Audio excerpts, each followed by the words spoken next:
Khadijah adalah pendamping Rasulullah ketika pertama kali menerima wahyu di Gua Hira. Dalam sebuah hadis riwayat Bukhari dan Muslim, terdapat sebuah paparan lengkap bagaimana keadaan Rasulullah Shallallahu Alaihi Wasallam saat menerima wahyu surah Al-Alaq ayat pertama hingga kelima. Saat wahyu pertama itu turun, Rasulullah memperolehnya melalui mimpi saat tidur. Mimpi itu kemudian terjadi dan nyata pada keesokan harinya, persis seperti yang dimimpikan. Kemudian diceritakan pada akhir hadis ini, bahwa beliau langsung pulang dalam keadaan ketakutan, lalu masuk ke dalam rumah menemui istrinya Khadijah. Sembari mengatakan kepadanya, "Selimuti aku, selimuti aku." Maka Khadijah menyelimutinya sampai rasa cemas yang ada pada dirinya menghilang. Setelah itu Rasulullah menceritakan kejadian yang baru saja dialaminya pada Khadijah.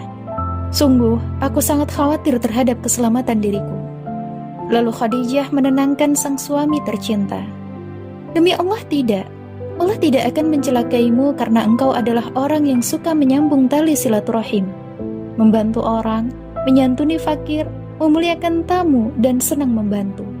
Lalu Rasulullah dibawa pergi oleh Khadijah ke tempat Waraqah bin Naufal bin Asad bin Abdul Uzza.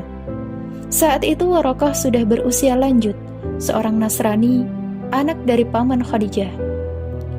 Waraqah mempunyai kemampuan baca tulis bahasa Ibrani, bahkan ia mampu menulis Injil dengan bahasa Ibrani seperti yang Allah kehendaki. Tiba di rumah Waraqah bersama sang istri tercinta, Muhammad Shallallahu Alaihi Wasallam menceritakan seluruh pengalaman yang ia alami. Mendengar penuturan Muhammad, Waraqah terkejut dan langsung berkata, "Ini adalah malaikat Jibril yang datang pada Nabi Musa alaihissalam. Sekiranya aku masih kuat pada saat itu, sekiranya aku masih hidup tatkala kaummu mengusirmu." Rasulullah merasa heran lalu menanyakan kepada Waraqah, "Apakah mereka akan mengusirku?"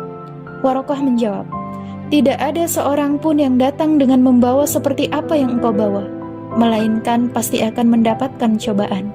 Kalau seandainya aku menjumpai hari di mana kamu diusir, pasti aku akan membela serta menolongmu." Sejak peristiwa itu tak ada lagi wahyu yang turun kepada Muhammad SAW hingga wafatnya Waraqah bin Naufal. Masa itulah yang kemudian disebut sebagai infitar al-wahyi, atau masa terputusnya wahyu. Suatu ketika, sambil membelai kepala Nabi yang tertidur di pangkuannya, tak terasa air mata Khadijah menetes di pipi Nabi Shallallahu Alaihi Wasallam. Beliau pun terjaga dan bertanya, "Wahai Khadijah, mengapa engkau menangis? Apakah engkau menyesal bersuamikan aku? Dulu engkau wanita bangsawan, engkau hartawan.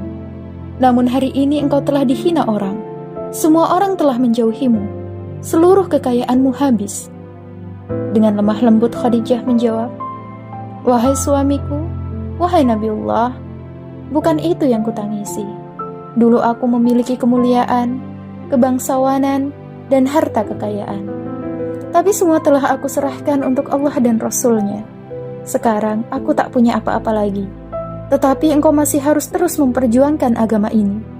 Sekiranya nanti aku mati, sedangkan perjuanganmu ini belum selesai, maka ambillah tulang belulangku dan gunakanlah untuk kepentingan dakwah yang panjang ini."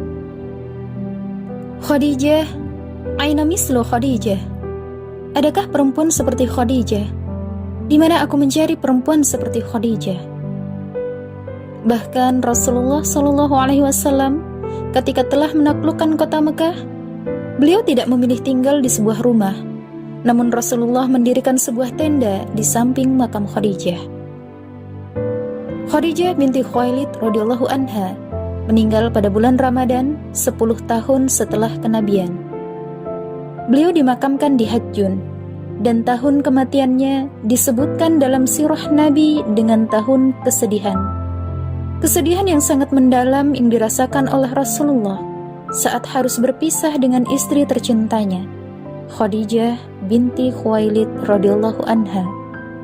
Semoga Allah Subhanahu wa taala meridhoi ibunda kaum muslimin serta membalas segala kebaikan untuk Islam dan kaum muslimin dengan sebaik-baik balasan.